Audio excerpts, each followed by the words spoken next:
19ရာစုနှစ်ရဲ့ one of the greatest novel ပြည်သစ်နိုင်ငံသမိုင်းမှာအစဉ်လာရန်ကြီးတဲ့စာအုပ်တစ်ဖြစ်ပါတယ်ပြည်သစ်နိုင်ငံဘုရင်စနစ်ကနေသမ္မတစနစ်ကိုကူးပြောင်းရမှာအရန်ကိုရေးပါလာတဲ့စာအုပ်တစ်ဖြစ်တယ်လို့ကျွန်တော်တို့သိရတယ်Hello အားလုံးမင်္ဂလာပါရဲကျော်ဘာမှ YouTube channel ကနေပြန်လည်ကြိုဆိုလိုက်ပါတယ်ဒီနေ့မှာတော့ကျွန်တော်ဒီစာအုပ်အကြောင်းပြောမယ်ဆိုတော့ကျွန်တော်အနေနဲ့ရှေ့ရတဲ့သမိုင်းအကြောင်းကိုကင်ပြီးတော့ပြောရမယ်ပထမဆုံးအနေနဲ့မိတ်ဆွေတို့ကိုပြောချင်တာကဒီစာအုပ်က historical novel ကြီးဖြစ်ပါတယ်ဆရာတင်မောင်မြင့်ဘာသာပြန်ထားတဲ့ဒီ historical novel ကြီးရဲ့ version ကြတော့ abridged version ဖြစ်ပါတယ် abridged version ဆိုတာဗျာအချင်းချုပ် version ကိုပြောတာပါတနည်းအားဖြင့်ဒီ version ကဇက်အိမ်နဲ့ character ပေါ် focus ထားပြီးဘာသာပြန်ထားတဲ့အချင်းချုပ် version ဖြစ်ပါတယ်ဆရာတင်မောင်မြင့်ကိုယ်တိုင်ကသူဒီဘာသာပြန်တဲ့ version ကအခန်းအကူးပြအမိမောက်မတည့်တာကြောင့်သူ့အနေနဲ့အပြည့်အစုံ version ကိုမှားပြီးတော့ဖတ်ခဲ့ရတယ်လို့အမှားသားမှာကျွန်တော်တို့ရေးထားတာကိုတွေ့ရတယ်အပြည့်အစုံဘာသာပြန်မယ်ဆိုရင်ဒီစာအုပ်ကစိတ်နဲ့ငြိမ်းချမ်းရေးထက်တောင်ရှည်သွားမယ်လို့ကျွန်တော်တို့ဖတ်ရတယ်ဒီစာအုပ်ရဲ့မူရင်းဘာသာကတော့ပြင်သစ်ဘာသာနဲ့ဖြစ်ပါတယ်ပြင်သစ်ဘာသာကနေမှအင်္ဂလိပ်ဘာသာကနေမှမြန်မာပြန်ကြတာဖြစ်ပါတယ်ကျွန်တော်ရှေ့မှာပြောခဲ့သလို abridged version ဖြစ်တာနဲ့အညီဒီစာအုပ်ကချုံပြလိုက်ရတဲ့အပိုင်းတွေရှိတယ်တမိုင်းနောက်ခံ novel ဆိုပေမဲ့ဒီတမိုင်းနဲ့ပတ်သက်ပြီးပင်မဇက်ကွက်တစ်ခုဖြစ်တဲ့ barricade တားတဲ့အခန်းကိုဒီစာအုပ်ထဲမှာတိုက်ရိုက်ပြထားတယ် barricade တားတဲ့အခန်းဆိုတာက1832 Paris uprising ကိုပြောတာပါဒီ1832 ပါရီအောင်ကြမှုရဲ့နောက်ွယ်ကနိုင်ငံရေးအခြေအနေတွေ1832မတိုင်ခင် Paris မြို့ရဲ့ဆိုးရွားလာတဲ့လူနေမှုအခြေအနေတွေကိုဒီစာအုပ်ထဲမှာတော့ချန်လက်ထားတယ်နောက်တစ်ချန်လက်ထားတာကဝါတာလူးစစ်ပွဲကိုသူကအသေးစိတ်ပုံဖော်ပြထားတယ်အသေးစိတ်ရေးထားတယ်ပေါ့လေအခန်းအဖြစ်19ခန်းလောက်ရှိမယ်လို့ကျွန်တော်ဖတ်ရတယ်ဘယ်တဲ့ဝါတာလူးဆိုတာကဘယ်လ်ဂျီယံနိုင်ငံထဲမှာရှိတဲ့ဝါတာလူးရွာနာမှာဖြစ်တဲ့နာပိုလီယံဘိုနာပတ်ရဲ့နောက်ဆုံးတိုက်ပွဲဖြစ်ပါတယ်ပြင်သစ်နာပိုလီယံတပ်တွေကတစ်ဖက်ပရုရှားဗြိတိရှနဲ့မဟာမိတ်တပ်တွေတစ်ဖက်တိုက်ကြတဲ့တိုက်ပွဲဖြစ်ပါတယ်ဒီမှာမှတ်သားစရာတစ်ခုကဘတ်တဲဝါတာလူးဆိုတာကဗြိတိရှစစ်တေနာပတိဝယ်လင်တန်မျိုးစားကပေးခဲ့တာလို့ကျွန်တော်တို့သိရတယ်ပရုရှားတွေကတော့တခြားတိုက်ပွဲနာမည်ပေးကျင်ကြပြီးတော့နာပိုလီယံကတော့ဘတ်တဲရောမုံစိန်ယူဆိုပြီးတုံးခဲ့တာလို့ကျွန်တော်တို့သိရတယ်ပြင်သစ်အတန်ထွက်တွေဖြစ်တဲ့အတွက်အနေငယ်တော့ကွဲလွဲနိုင်ပါတယ်ဒီစာရေးဆရာကြီးဗီတာဟီဂိုရဲ့အဖေကလည်းနာပိုလီယံရဲ့စစ်ဗိုလ်ချုပ်တူဖြစ်တယ်မိခင်ကတော့ဘရင်စနစ်လုံလာတဲ့သူဖြစ်ပါတယ်ဘရင်အနွယ်တော့မူးမတ်မျိုးတွေကဖြစ်တယ်ဖခင်ကနာပိုလီယံလုံလာတဲ့သူဒါကြောင့်ပဲသူကငငယ်လေးတွေကမင်းဆိုးရာစာအတိုင်းဝိုင်းမှာကြီးပြင်းလာတယ်အသက်ကြီးတော့လဲနိုင်ငံရေးကနေကင်းကွာမသွားပါဘူးဘရင်စနစ်ကိုစန့်ကျင်တဲ့သူဖြစ်ပြီးတော့သမ္မတစနစ်ကိုအပြင်းထန်လိုလားတဲ့သူဖြစ်တယ်ဒါကြောင့်ပဲလူဝီနာပိုလီယံမင်းလက်ထက်မှာသူကပြည်နှင်ခံခဲ့ရတယ်1851ခုနှစ်မှာသူကပြည်နှင်တန်ခံခဲ့ရတယ်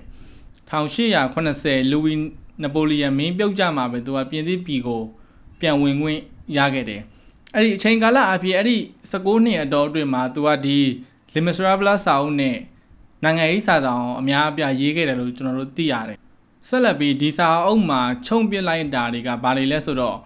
ပြင်သစ်နိုင်ငံပဲရီမြို့အောက်ကရေဆိုးမြောင်းစနစ်ရဲ့ဘိတုကလက်ရာအကြောင်းတွေဒီစာရေးဆရာ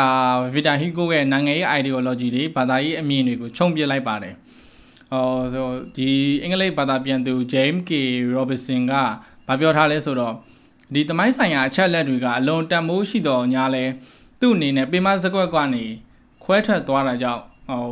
ဖြုတ်ပစ်လိုက်ရတယ်လို့အမှားသားထဲမှာရေးထားတာကိုကျွန်တော်တို့တွေ့ရတယ်ဒီလိုမျိုးဖြုတ်ပစ်လိုက်ရတဲ့အတွက်ဘာကောင်းလဲဆိုတော့ဒီစာအုပ်ကအခန်းတိုင်းကအင်အားကောင်းနေပါလေဆိုလိုချင်တာကမိတ်ဆွေတို့အနေနဲ့ဒီစာအုပ်ကစာဖတ်လို့အရန်တွက်မဲ့စာအုပ်ဖြစ်တယ်စာဖတ်လို့အရန်တွက်တဲ့မူဖြစ်ပါတယ်ကဲအဲ့ဒါဆိုတော့ကျွန်တော်အနေနဲ့စကားပလင်ခံတာလဲခံပြီးပြီဆိုတော့ဒီစာအုပ်အကြောင်းကိုကျွန်တော်တစ်ချက်ကြည့်လိုက်အောင်ဒီစာအုပ်အကြောင်းကိုကျွန်တော်အနေနဲ့ပြောရမယ်ဆိုရင် main ဒီစာအုပ်ထဲမှာ main character ကျွန်တော်၄ယောက်ပါတယ်လို့ကျွန်တော်သတ်မှတ်ထားတယ်စာအုပ်အကြောင်းတစ်ကြောင်းလုံးကိုပြောတာဒီ၄ယောက်အကြောင်းကိုကျွန်တော်အနေငယ်ရှင်းပြပါမယ်၄ယောက်အကြောင်းအသေးစိတ်ကတော့ကျွန်တော်ပြောပြရင် spoil ပါသွားမှာဆိုတဲ့အတွက်အသေးစိတ်တော့ကျွန်တော်မပြောပြတော့ဘူးmain character ၄ယောက်ထဲမှာပထမဆုံး main core character ကရန်ပယန်းဆိုတဲ့ပုဂ္ဂိုလ်ဖြစ်ပါတယ်ဒီပုဂ္ဂိုလ်ကထောင်ထွက်တစ်ယောက်ဖြစ်တယ်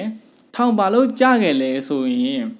သူ့အမရဲ့စာလောင်နေတဲ့ကလေးတွေကိုကျွေးဖို့သူကပေါမုံတစ်လုံး ခိုးတဲ့အတွက်ထောင်ကျခဲ့တာပါနည်းနည်းတော့စမ်းကြည့်ပါတယ်အဲ့ဒီချိန်တုန်းကပြင်သစ်ရဲ့ဥပဒေအရန်ကိုတင်းကျပ်တဲ့ဥပဒေဖြစ်တယ်သူကအဲ့ဒီပေါင်မှုတစ်လုံးခိုးမှုအတွက်ထောင်9နှစ်6နှစ်လောက်ကျခဲ့တယ်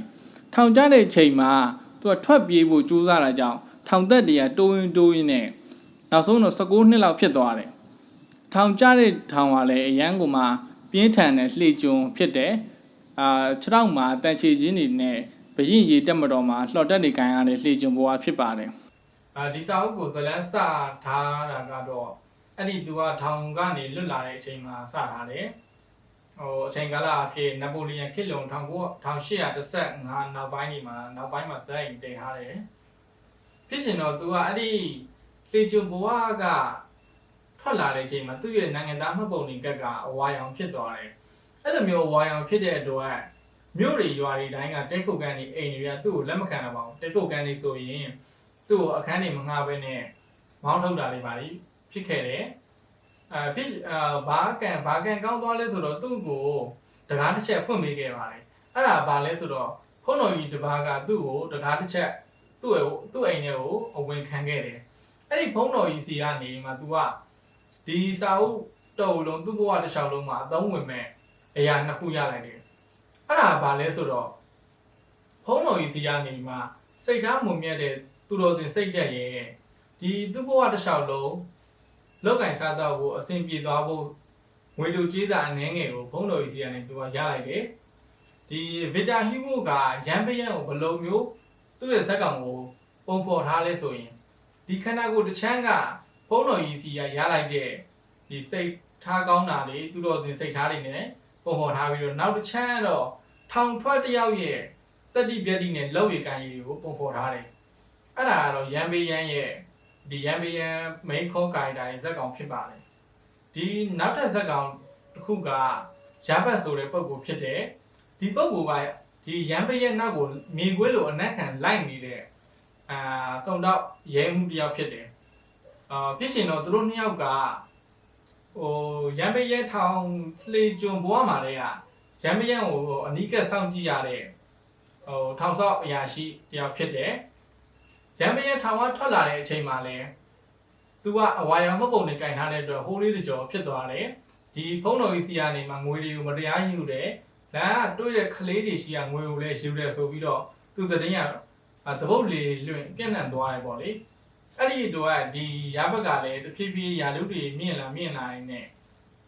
ရဲမှုဘဝရောက်သွားပြီးတော့ဒီရန်ပရဲ့နောက်ကိုကောက်လိုက်နေပါတယ်ဒါကတော့ main ကင်ထားတွေကနှစ်ယောက်မြောက်ရဘက်ဆိုတဲ့ပုံကိုကြောင့်ဖြစ်တယ်ဒီနေရာမှာတမိုင်းတွေဘာသာရေးတွေနိုင်ငံရေးတွေကိုတစ်ချက်ဖယ်ပြီးတော့ဒီစာအုပ်ထဲက main conflict ကိုကျွန်တော်ကြည့်လိုက်မယ်ဆိုရင်ဥပဒေနဲ့မေတ္တာဂရုဏာကိုထိတ်တိုက်တွေ့ပေးထားတာကိုကျွန်တော်တွေ့ရတယ်ဗီတာဟီဂိုရဲ့ writing style ကအဖြူမဲအကောင်းဆုံးကိုထိတ်တိုက်တွေ့ပေးတဲ့ writing style ဖြစ်တယ်ကျွန်တော်တို့ဒီစာအုပ်ထဲမှာမေတ္တာဂရုဏာရှင်ကြီးရန်ပေးရန်နဲ့ဒီဥပဒေဘတ်တော်သားစာအုပ်ကြီးသမားရဘတ်တို့ရဲ့တွေ့ဆုံမှုကဘယ်လိုမျိုးဖြစ်သွားမလဲနောက်ဆုံးမှာဘသူကအသာစီးရသွားမလဲဆိုတာကိုကျွန်တော်တို့ဒီစာအုပ်ထဲမှာဆက်လက်ဖတ်ရှုလို့ရပါတယ်ဒီစာအုပ်ရဲ့နောက်ထပ် main character 3ယောက်မြောက်ကကော့ဆက်ဆိုတဲ့ကလေးမလေးဖြစ်ပါတယ်ဒီကလေးမလေးကရန်ပေးရန်ရဲ့ဘဝလေးကိုဝင်လာမဲ့ကလေးမလေးဖြစ်တယ်ဒီကလေးမလေးရဲ့အမေကိုရန်ပေးရန်က928မေတ္တာနဲ့အကူအညီပေးလိုက်တယ်ဒီကလေးမလေးရဲ့အမေနဲ့ရန်ပေးရန်ကတဏှာတကွေ့မှာတွေ့ခဲ့ကြတယ်1500မေတ္တာနဲ့မဟုတ်ဘဲနဲ့928မေတ္တာနဲ့ဒီကလေးမလေးရဲ့အမေကိုရန်ပေးရန်ကူညီလိုက်တယ်ပေါ့လေဒီကော့ဆက်လေးကိုရန်ပေးရန်ကမွေးစားလိုက်တယ်ကော့ဆက်ကိုမွေးစားတဲ့အချိန်မှာဒီကလေးမလေးက10နှစ်လောက်ပဲရှိပါဦးမယ်အဲ့လိုနဲ့ရန်ပေးရန်ရဲ့ဘဝတွေကရှင်တန်ရတာပို့ပြီးတော့အဓိပ္ပာယ်ရှိလာပါတယ်ဒီရန်ပေးရန်ကကော့ဆက်ကိုမမွေးသားခင်မှာသူ့အတွက်နေ့ရက်တွေကရှင်တန်ရတာတိတ်ပြီးတော့အဓိပ္ပာယ်မရှိဘူးဒီကလေးလေးကိုသူကမွေးသားလိုက်တဲ့အချိန်ရောက်မှသူကအသက်ရှင်ရတာပို့ပြီးတော့သူ့ကိုယ်သူပို့ပြီးတော့ယုံကြည်မှုတွေရှိလာတယ်ပို့ပြီးတော့အတိတ်ပဲရှိလာတယ်လို့ကျွန်တော်ဒီစာအုပ်ထဲမှာဖော်ပြထားတာကိုကျွန်တော်တို့တွေ့ရတယ်ဒီလိုတာဖတ်နှစ်ယောက်ရဲ့မေတ္တာကဘာလေးတွေကိုဝင်လာမှာကနောက်ထပ်ဇက်ကောင်တစ်ခု၄ယောက်မြောက်ဇက်ကောင်ကမာရီယာဆိုတဲ့ကောင်လေးတစ်ယောက်ဖြစ်တယ်ဒီကောင်လေးကပြင်သစ်နိုင်ငံပဲရစ်မြို့ကတက်ကြွတဲ့ကျောင်းသားခေါင်းဆောင်လေးတစ်ယောက်ဖြစ်ပါတယ်ဒီကောင်လေးနဲ့ ကော့ဆက်လေးကအပြိုဖော်ဝင်ကားစားအပြိုဖြန်းလေးအရွယ်ရောက်တဲ့အချိန်မှာဒီမာရီယာနဲ့တွေ့ကြတယ်လှသွေး